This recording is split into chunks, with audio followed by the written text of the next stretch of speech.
Welcome to STV life. தென்னிந்திய சினிமாவின் இசைக்குயில் Nightingale என்று சொன்னாலே நம்மளோட நினைவுக்கு வரும் ஒரே பெயர் ஜானகி அம்மா மட்டும்தான்.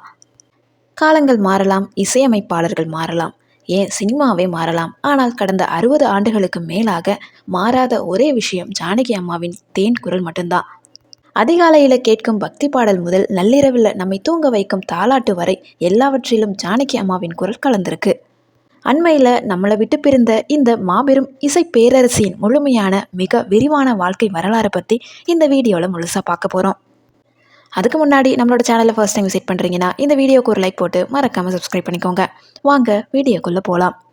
ஜானகி அம்மா 1938 வருஷம் ஏப்ரல் மாதம் 23ஆம் தேதி ஆந்திர மாநிலம் குண்டூர் மாவட்டத்தில் இருக்கக்கூடிய பள்ளிப்பட்லாங்கிற ஒரு கிராமத்தில் பிறந்திருக்காங்க. இவங்களோட அப்பா ஸ்ரீராமுலு ஒரு சாதாரண ஆயுர்வேத மருத்துவர். சின்ன வயசுலேயே ஜானகி அம்மாவுக்குள்ள இசை சரளமாக ஓடுச்சு. ஆனால் அதை முறைப்படி கற்க வசதி இல்லாத ஒரு எளிய குடும்பம் அது. நாதஸ்வர வித்வான் பைடி சுவாமி அப்படிங்கிறவங்கள்ட்ட வெறும் ஒரே ஒரு வருஷம் மட்டும்தான் அடிப்படை சங்கீதத்தை கற்றுக்கிட்டாங்க. வறுமையின் காரணமாக அதுக்கு மேலே வகுப்புகளுக்கு செல்ல முடியலை. ஆனால் ஜானகி அம்மா சோர்ந்து போகலை. ரேடியோவில் ஒலித்த லதா மங்கேஷ்கர், பி சுசீலா ஆகியோரின் பாடல்களை கூர்ந்து கவனித்து அதை கண்ணாடியின் முன்னால் நின்று பாடி பாடி தன்னோட குரலை தானே செதுக்கிக்கிட்டாங்க.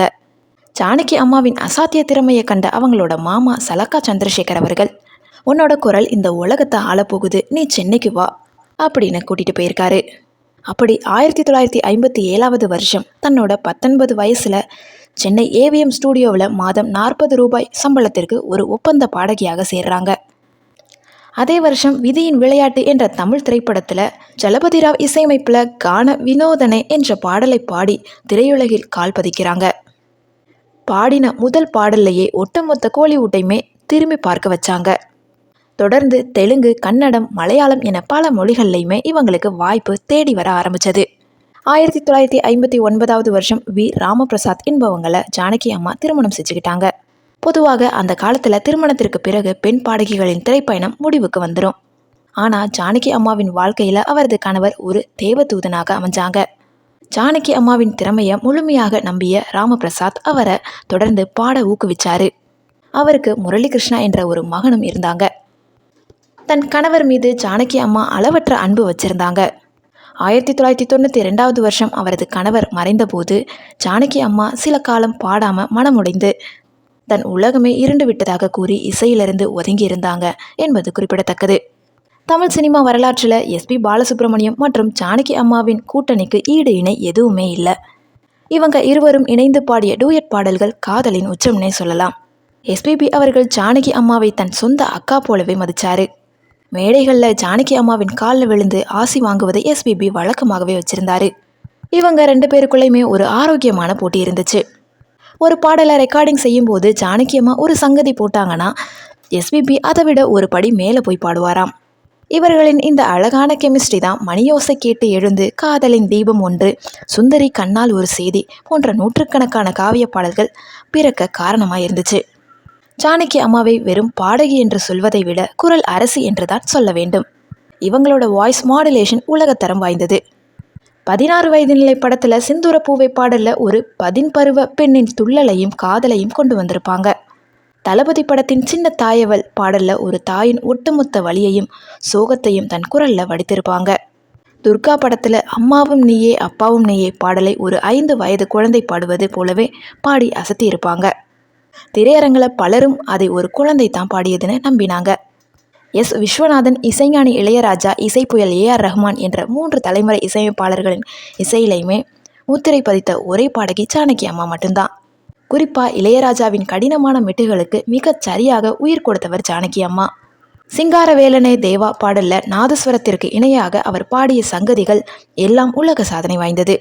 தன்னோட 60 ஆண்டுகால நீண்ட இசைப்பயணத்தின் தமிழ், தெலுங்கு, மலையாளம், கன்னடம், ஹிந்தி, துளு, சௌராஷ்டிரா, ஒடியா, சமஸ்கிருதம், சிங்களம், ஜப்பானிய மொழி என 20க்கும் மேற்பட்ட மொழிகளில் 48,000க்கும் அதிகமான பாடல்களை பாடி சாதனை படைச்சிருக்காங்க. சிறந்த பாடகிக்கான தேசிய விருதை 4 முறை வென்றிருக்காங்க. தமிழக, கேரள மற்றும் கர்நாடக அரசுகளில் மாநில விருதுகளை 33 முறை வென்றிருக்காங்க. கேரளாவில் மட்டுமே 11 முறை சிறந்த பாடகி விருது பெற்று சாதனை படைச்சிருக்காங்க. மைசூர் பல்கலைக்கழகம் இவங்களுக்கு கௌரவ டாக்டர் பட்டம் வழங்கி சிறப்பித்தது. விருதுகளுக்கு பின்னாடி ஜானகி அம்மா ஓடியதே கிடையாது. 2013 வருஷம் மத்திய அரசு இவங்களுக்கு பத்மபூஷன் விருதை அறிவிச்சது. ஆனால் ஜானகி அம்மா அந்த விருதை வாங்க மறுத்துட்டாங்க. அவர் சொன்ன காரணம் ஒட்டுமொத்த தென்னிந்தியாவையும் வியக்க வச்சது.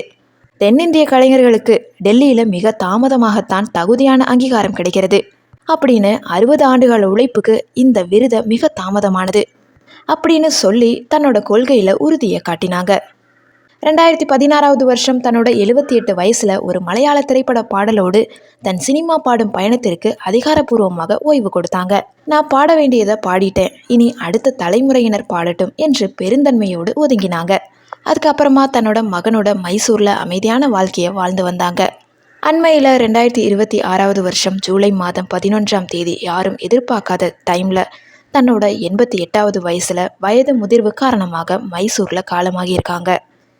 ஜானகி அம்மா உடல் அளவில் நம்மளை விட்டு பிரிந்திருந்தாலுமே அதிகாலையில் ஒலிக்கும் சுப்பிரபாதம் முதல் இரவில் நம்மளை தூங்க வைக்கும் தாலாட்டு பாடல்கள் வரை அவங்க குரல் என்றைக்குமே இந்த காற்றில் ஒழிச்சுக்கிட்டே இருக்கும். ஜானகி அம்மாவுக்கு மரணமே கிடையாது.